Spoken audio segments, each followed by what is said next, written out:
Bienvenidos a Panorama Bíblico, una mirada para observar las verdades bíblicas y aplicarlas al mundo de hoy.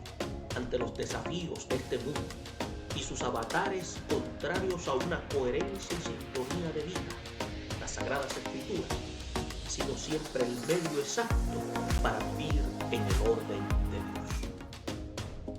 Durante esta sección estaremos hablando de teología propia, de quién es Dios, cómo se comporta Dios y cuáles son los parámetros de su conducta.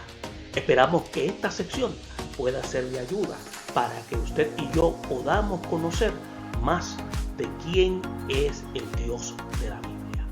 En la teología propia, lo que queremos hablar es cómo es Dios Padre. Es por eso que la teología fue calificada por Agustín de Hipona como la reina de las ciencias. Y no faltaba razón, pues es el objeto del estudio en la cual podemos hablar del propio Dios. Ahora preguntamos, ¿cómo se extiende la teología hoy en un mundo posmoderno y cómo hacerla relevante al no creyente y al creyente actual? Ahora, es por eso que este estudio doctrinal de teología sistemática presenta la teología bíblica, que es lo que se llama fundamental para conocer a Dios y conocer su obra. Pero también tenemos que ver que, habiendo tocado el aspecto de la bibliología para probar si la escritura es el documento profético de Dios al hombre, también tenemos que conocer su estructura temática, lo que llamamos también el canon, su composición, su historia, su doctrina, su inspiración, sus profecías cumplidas y aquellas profecías que están pendientes, que llamamos de carácter escatológico, y el espacio de tiempo que abarca, y también su precisión. Tenemos que ver que esto no tiene lo que se llama un paragón en el mundo de la historia, o la literatura, o la filosofía, ni en religión. Por ello, no parece ser lo que se llama una obra humana, y eso lo estuvimos discutiendo en bibliología y tratamos de presentar puntos de interés. Ahora, cuando hablamos de estos aspectos, vamos ahora a cruzar otra línea importante dentro de la teología sistemática y es lo que se conoce como la teología propia y lo que indicamos al principio, cómo es Dios Padre. También podemos encontrar que Dios, en adición a ser espíritu, como respondió Jesús a la mujer samaritana, también hallamos que Dios es eterno. Cuando dice, yo soy el que soy, conocido mucho por nosotros, por lo que habló Dios a Moisés en Éxodo 3:14. También se habla de que Dios es amor, como lo plantea el mismo Juan en su primera carta, en el capítulo 4, versículo 8. Ahora, también tenemos que ver que por restos de sus atributos, como vamos a señalar más adelante, vamos a mencionar que Dios es omnisciente, omnipotente, omnipresente y que además de tratar con amor, lo hace con justicia porque Él es el creador del universo y es el que lo sostiene. Y es por eso que vamos a ver que Dios es uno. También conoceremos que la deidad está formada por las tres personas de la Trinidad, lo que llamamos nosotros Dios Padre, Dios Hijo, Dios Espíritu Santo. Y algo que se ve reflejado en el nombre Elohim, que en hebreo usted lo puede encontrar en Génesis 1:1, es ese sustantivo plural con el verbo singular. También Jesús, por su parte, nos lleva a ir al Padre y rogar al Padre, como lo menciona en el capítulo 14, disculpen, y el capítulo 16 de Juan. También se ve cuando Felipe preguntó que le mostrare al Padre, a lo cual respondió que el que veía a él veía al Padre. Prácticamente lo que está diciendo una revelación de la eternidad del Hijo en el seno de la Trinidad. Entonces, el Padre es la persona de la Trinidad en la cual es designado por la teología. Padre de la creación, Padre nuestro, también de su linaje, Padre de Israel, Padre de David y de todos los que le temen. Pero sobre todo, Padre de nuestro Señor Jesucristo, la persona de la Trinidad, el Verbo encarnado. También mencionado como Padre eterno del Hijo. Entonces, algo que nuestra mente finita no puede llegar a asimilar, y es una relación de unidad en santidad en contraste con la encarnación.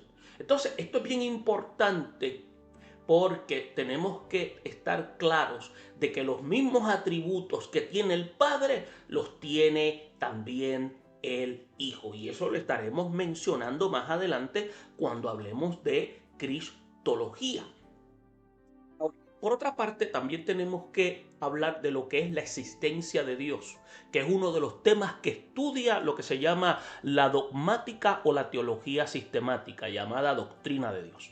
Entonces, hay dos presuposiciones dentro de la fe cristiana. Dios existe y se ha revelado en su divina palabra.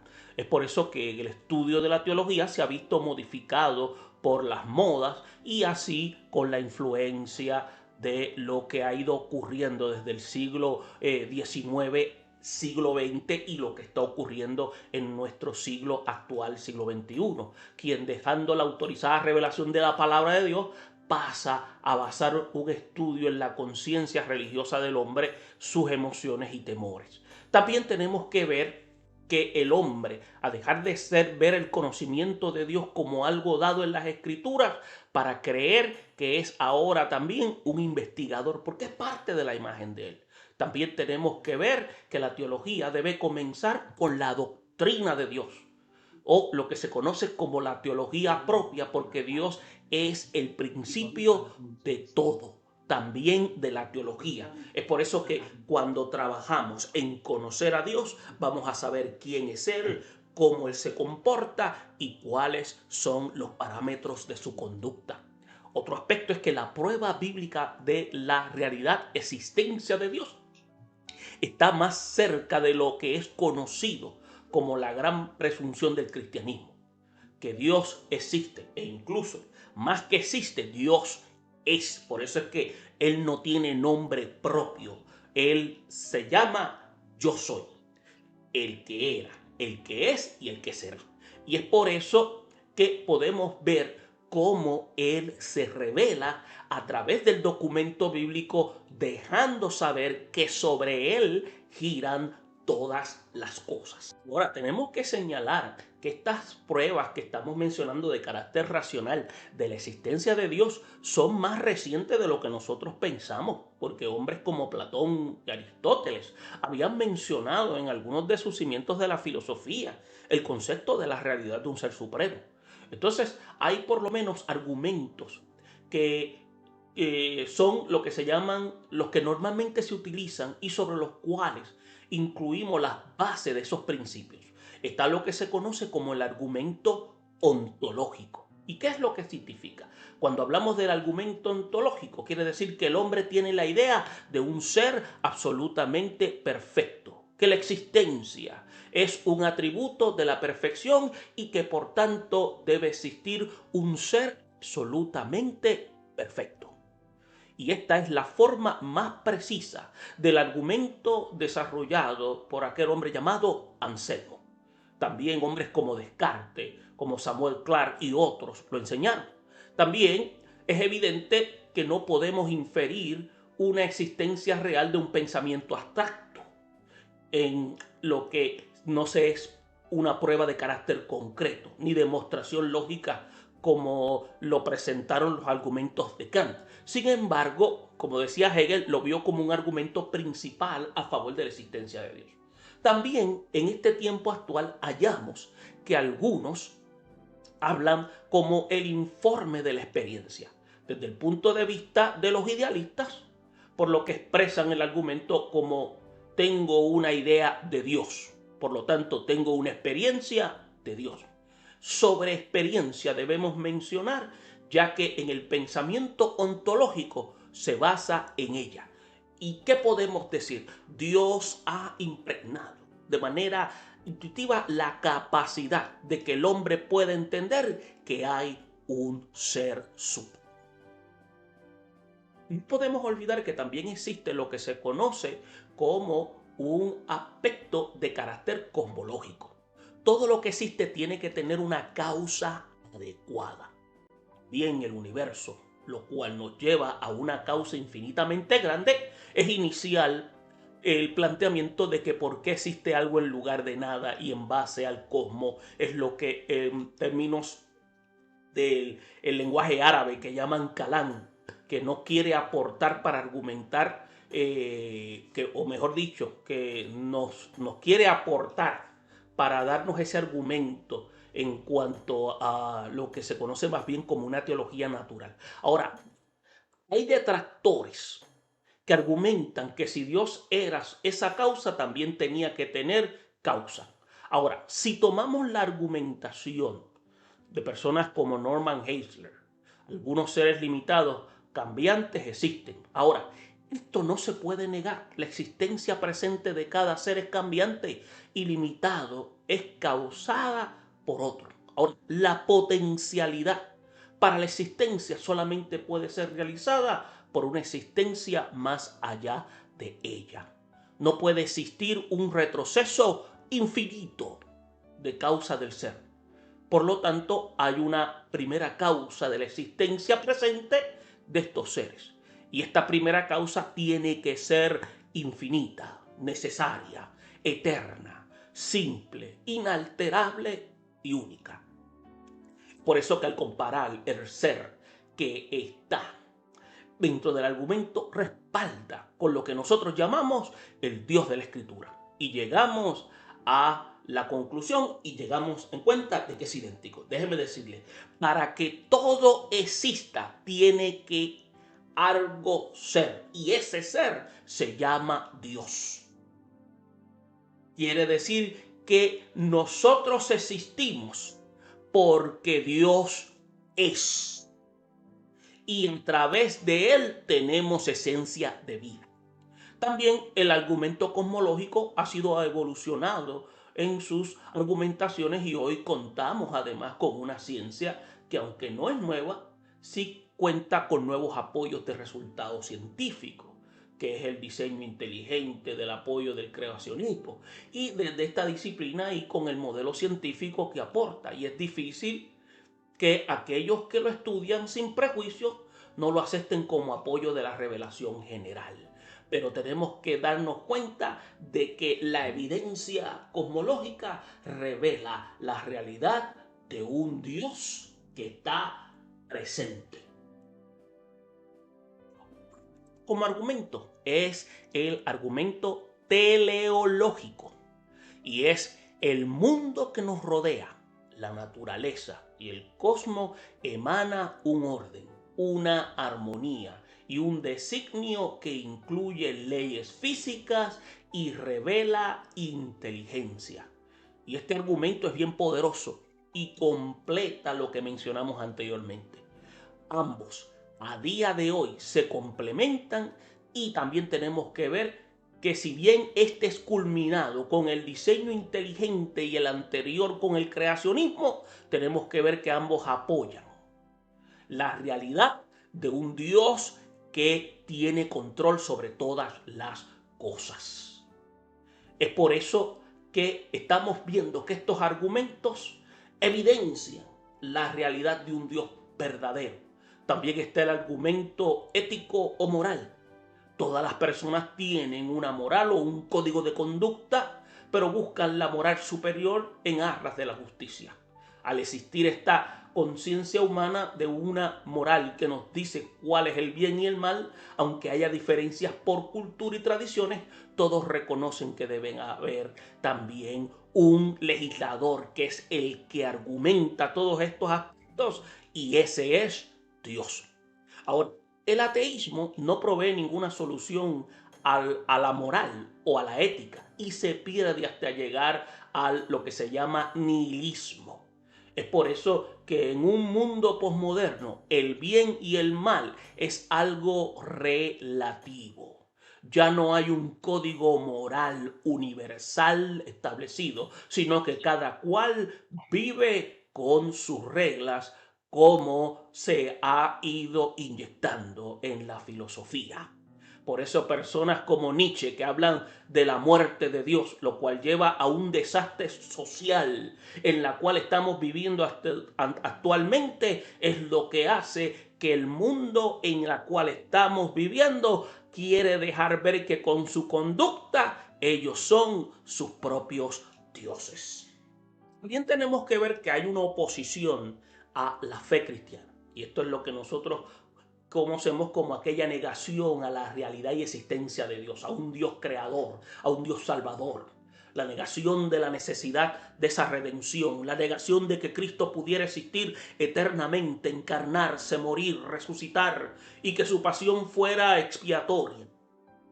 La negación de que la Biblia pueda ser palabra de Dios, la negación del pecado, la creación, lo espiritual, los ángeles, lo moral de Dios, sus mandamientos. Es por eso que también podemos ver que los argumentos bíblicos, racionales, empíricos de la fe cristiana son definitivos para aquel que escucha con corazón sincero.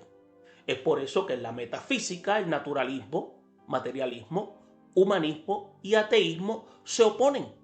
El naturalismo ha permeado la sociedad hasta el punto que el mundo emana sus conceptos en todos los medios afines. La educación de nuestros hijos está basada en conceptos darwinistas de la evolución, la teoría del Big Bang y otros. La política ha dejado de lado la moral divina y se ha corrompido y el entretenimiento se basa a los placeres temporales, entiéndase aspectos de hedonismo, eliminando las consecuencias del pecado y aquí en la eternidad. Entonces, la creación radia en un diseño inteligente.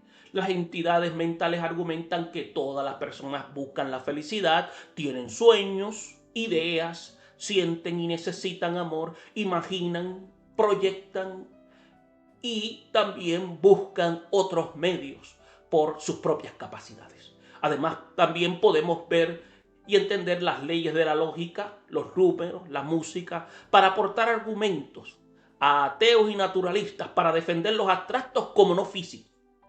Entonces, también vemos el dualismo que enseña que hay dos realidades, una abstracta y una física, una material y otra material. Y el espíritu de Dios y la creación. El naturalismo, por el contrario, solo muestra una materia eterna del universo de lo que están formados los seres humanos o los seres materiales. No hay espíritu ni alma ni abstracto, solo el universo y el cuerpo. Mientras el dualismo abarca todo lo abstracto con las ideas, lo espiritual y busca argumentación. El naturalismo no puede argumentar pensamientos, números, creencias. Por lo tanto, en este aspecto pierde la discusión. Y es por eso que la epistemología del racionalismo, nuestro mayor enemigo, que es uno de los enemigos constantes. Los estoicos debían regirse por el intelecto, sin embargo, su fe era panteísta. O algunos se dirigió a Pablo en Atenas de esa forma. Es, por ejemplo, Escoto en una visión de fe y razón difiere en la relación de Tomás de Aquino. Para Escoto, al contrario, que para Tomás la fe y la razón son opuestas porque no pueden conciliarse para explicar las mismas cuestiones.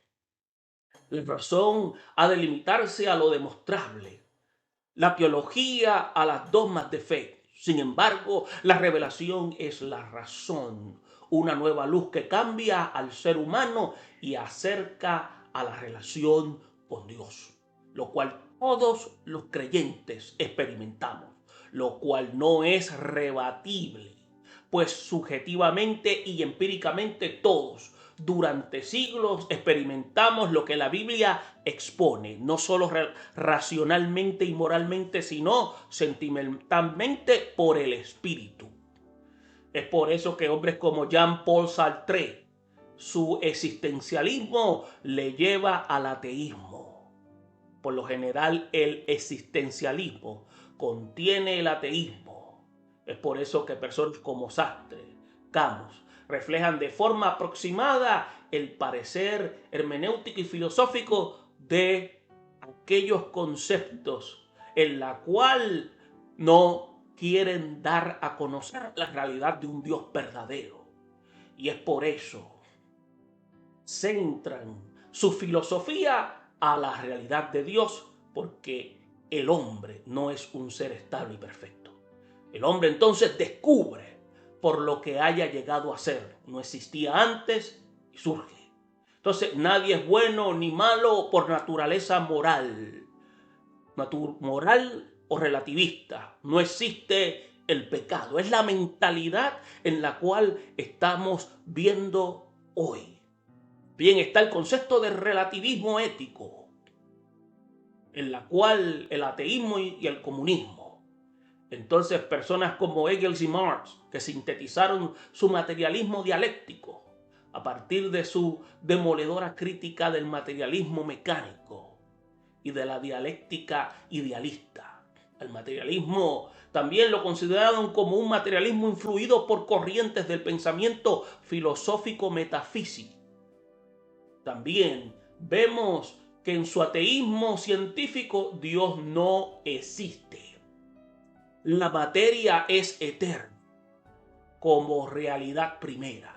La conciencia o el pensamiento son solo productos del órgano cerebral material del cuerpo. Ahora, Dios dice, no es necesario para crear la materia porque es eterna. Por lo tanto, no creen en Dios. Y es por eso que esto se llama ateísmo científico.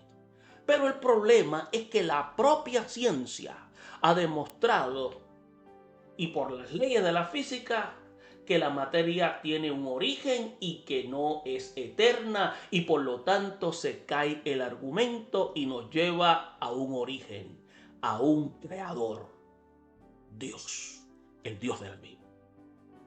Y es por eso que podemos entonces ver que en la Biblia sí da una respuesta coherente, conforme a la ciencia, la filosofía de Nietzsche. Tanto en su lógica como en su metafísica le llevan al ateísmo anticristiano, psicofisiológico de corte humanista del eterno retorno, la vida humana en el centro de la solución vitalista. Su epistemología recurre a un mito, el anillo de la existencia como una solución para llenar el lugar de Dios. Su lógica es, pues, un fraude intelectual, pues reconociendo la existencia de lo trascendente y postulando lo eterno, su ética contra el cristianismo es la transmutación de valores. La última gran oposición en la fe cristiana es el relativismo ético, que yerra en su versión subjetivista, que es cada persona la que determina su moral siguiendo sus sentimientos.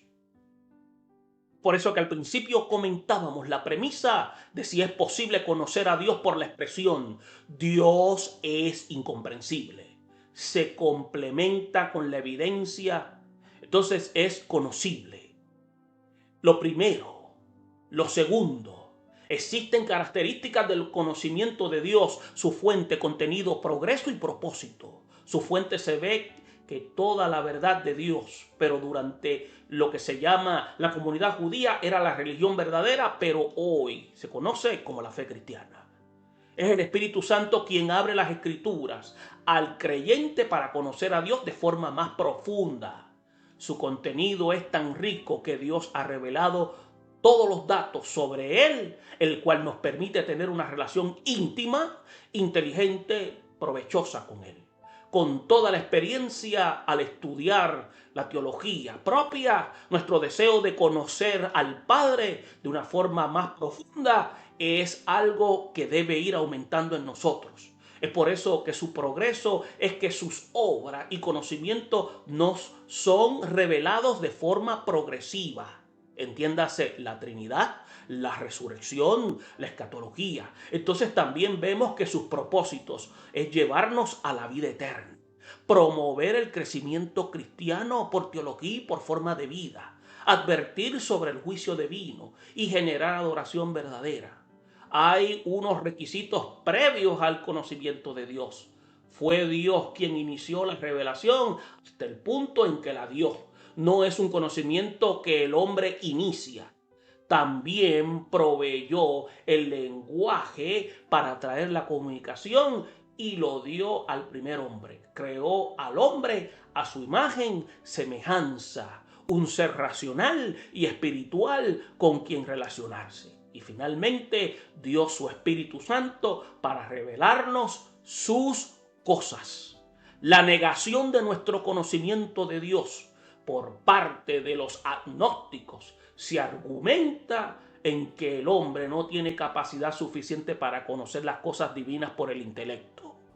No niegan que exista Dios, pero no creen que puedan llegar a conocer a ciencia cierta para demostrarlo. Es por eso personas como Huxley, que acuñaron el término como Hume y Kant, no creen que podemos conocer los atributos de Dios. Hombres como Berkov, que comenta que hay varias otras que pueden abarcar en totalidad. Y como decían, otras formas de gnosticismo. El hombre conoce solo por analogías. Sin embargo, también aprendemos por contraste. El hombre realmente conoce lo que puede abarcar. Así el hombre no puede abarcar a Dios por ser infinito. Sin embargo, no sea exhaustivo. Es muy real lo que podemos conocer de Dios. Todas las afirmaciones, escuche bien, que se hacen de Dios, de muchas de las personas, por lo regular tienden a ser negativas y por lo tanto no proporcionan un conocimiento que sea verdadero. Sin embargo, la negación aporta algunas ideas positivas como amor, santidad y espiritual. Y ahora bien, para concluir, todo nuestro conocimiento está relacionado con el sujeto investigador. Sin embargo, no solo conocemos a través de nuestros sentidos y facultades. La revelación de Dios le muestra a nosotros como acción, aunque sea incomprensible, es perfecta, es conocible, como muestran las fuentes del conocimiento de Dios. Esperamos que esta información inicial nos ayude a seguir conociendo aspectos importantes de la teología